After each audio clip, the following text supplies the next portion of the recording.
विपक्ष ने हमेशा से जब जब एनडीए की सरकार कोई भी ऐसे कानून को लेकर आई है या ऐसे बिल लेकर आई है या ऐसे संशोधन लेकर आई है जिसने समाज के गरीब वर्ग को मुख्य धारा के साथ जोड़ने का कार्य किया, विपक्ष ने हमेशा इसको लेकर भ्रम फैलाने का काम किया। फॉल्स नैरेटिव सेट करना, विपक्ष ने हमेशा इस कार्य को करने का काम किया है।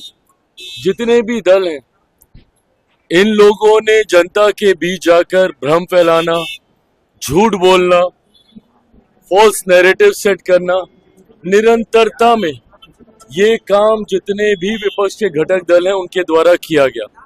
उदाहरण के तौर पर जब सीएए भी आया था, उस वक्त भी जितने भी विपक्ष के घटक दल हैं उन्होंने सीएए को लेकर भ्रम फैलाने का काम किया। जनता के बीच एक आगजनी का माहौल निरंतरता में महीनों तक बना के रखा। उस वक्त भी मैंने सदन के पटल में कहा था कि हाथ कंगन को आरसी किया, आने वाले दिनों में अपने आप पता चल जाएगा कि इससे किसकी नागरिकता गई। सीए एक ऐसा कानून था जहां पे उन देशों में रह रहे अल्पसंख्यक लोगों को नागरिकता देने वाला वो कानून था, और इन्होंने उसको नागरिकता छीनने वाला कानून बताकर अल्पसंख्यक समाज, खास तौर पर मुसलमानों को के बीच जाकर ये भ्रम फैलाया कि अगर सीए आ गया तो आप लोगों की नागरिकता छीन ली जाएगी। लंबे समय तक झूठ बोलने का काम किया। परिणाम स्वरूप देश भर में एक डर भय का माहौल बना रहा। आज मुझे बताइए कौन से मुसलमान भाई की नागरिकता छीन ली गई? ये उन देशों में रह रहे अल्पसंख्यक समुदाय के लोगों को नागरिकता देने का कानून था जहां पे बहुसंख्यक मुसलमान थे, बट इन्होंने लोगों के बीच में, भारत में रह रहे मुसलमानों के बीच में भ्रम फैलाने का काम किया, ये कहकर कि इसमें मुसलमानों को नागरिकता नहीं दे रहे, इसलिए आप लोगों की नागरिकता छीन ली जाएगी। ये झूठ बोलने का काम। धारा 370 हटाते वक्त भी यही कहा गया था कि अब धारा 370 अगर हट गई तो देश भर के मुसलमानों को बर्बाद कर दिया जाएगा, निकाल दिया जाएगा। जब राम मंदिर बनने की बात आ रही थी उस वक्त भी कहा गया था कि अगर राम मंदिर बनेगा तो देश भर के मुसलमानों को निकाल दिया जाएगा। सिर्फ झूठ बोलना, फॉल्स नैरेटिव सेट करना। इस लोकसभा के चुनाव में इन्होंने क्या किया? बार बार ये कह रहे थे कि अगर मोदी सरकार तीसरी बार आ गई तो आरक्षण समाप्त हो जाएगा, लोकतंत्र की हत्या कर दी जाएगी, संविधान समाप्त कर दिया जाएगा। जवाब देना विपक्ष के तमाम घटक दल, किसका आरक्षण छीन लिया गया? कहां का संविधान खत्म कर दिया गया? या फिर किस मुसलमान की नागरिकता छीन ली गई?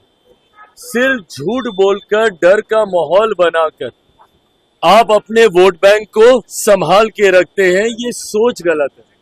आज पुनः ये जो संशोधन विधेयक आया है वक्फ को लेकर, पुनः इसमें झूठ बोला जा रहा है कि ये मुसलमानों के हित में नहीं है, मुसलमानों की जमीन को छीनने का ये काम करेगा, जबकि स्पष्ट तौर से कहा गया है कि ये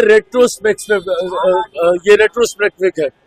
इसमें किसी का भी अभी तक जिस भी मुसलमान की जमीन है या उसमें मस्जिद बनी हुई है उसको नहीं लिया जाएगा, उसको नहीं तोड़ा जाएगा। फिर भी उनके बीच जाकर ये भ्रम फैलाया जाए। और इसमें ये तक कहा गया है कि अगर कहीं पे विवाद चल रहा है किसी विशेष जमीन को लेकर तो उसमें जो न्यायालय का फैसला आएगा वो सबको मान्य होगा। तो इसमें गलत कहाँ पे कोई कह रहे हैं? अगर किसी सिस्टम में कोई पारदर्शिता लेकर आ रहा है, अगर ट्रांसपेरेंसी अगर एक सिस्टम में लाई जा रही है तो इसमें गलत क्या है? अगर आप गरीब मुसलमानों को उनका हक देने का काम कर रहे हैं तो इसमें गलत क्या है?